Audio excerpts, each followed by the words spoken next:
We have no extra rights being down here than any other citizen that comes down.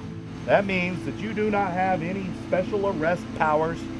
You do not have any ability to go out and start detaining people, tying people up, handcuffing people, chasing people and tackling them down and holding them for Border Patrol. You have none of those privileges, let's say, huh?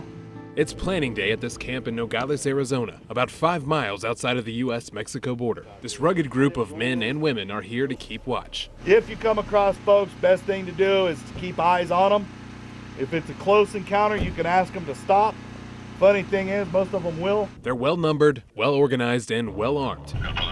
But unlike the real Border Patrol, this group has absolutely no authority. Our government does not have a handle on what's coming through our borders. Doc, as he's known, is from right here in North Carolina. He took vacation time to join this collaborative squad. It's a trip sponsored by groups like the 3% United Patriots, the Oath Keepers, and the Border Keepers of Alabama, who rally support and funding online. We're not an assault force. We're not here to arrest anybody. We're here to observe and report. Days are hot as they patrol miles and miles of desert, looking for vulnerable spots along the border. These are areas in the fences that we find all along the low-lying spots. They come through and they cut the barbed wire, and it's literally just a few seconds to be on the other side, on our side of the border with their packs and their mules and things like that.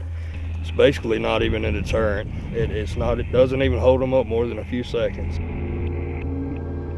As night falls, the searching continues. My forefathers came 9 generations ago from Germany and settled into North Carolina. I mean, we were all immigrants at one time.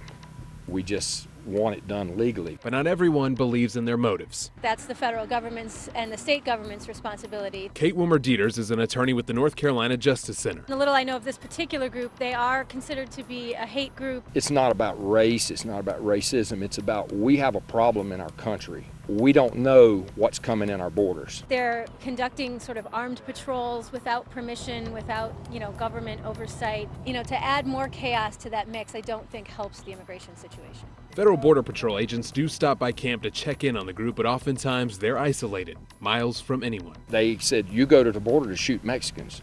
I've never fired a weapon in the state of Arizona.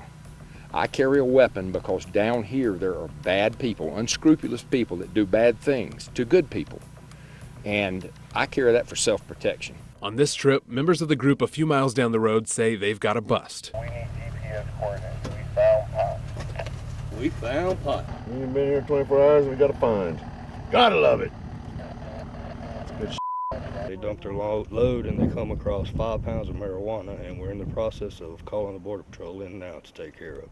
They're here from many different states and motivated by many different reasons. I've always hated illicit drugs. I mean, it's something I've lost friends and family to drugs, and it's a problem in our country. And these guys are jumping the fence, they're bringing drugs. Woomer-Dieters argues it's not that simple. What we think is called for at the border is a humane process where immigrants who come across, oftentimes fleeing terrible tragedy and violence in Central America, are offered a due process. Immigration reform has been at the political forefront, and groups like these are more common than you may think. We're not trying to be lone rangers. We're not trying to destroy the government. What we want is constitutional government. We want our government to work the way it's supposed to. It's that simple. The way we see it, these groups fall in a long line of anti-immigrant, xenophobic groups that have been around for a century, opposing all kinds of waves of immigrants that have come into this country. Doc argues they're just filling a gap left behind by the actual Border Patrol as an extra set of eyes protecting the front line. They'll probably find somewhere else to come over, but we've got this area taken care of.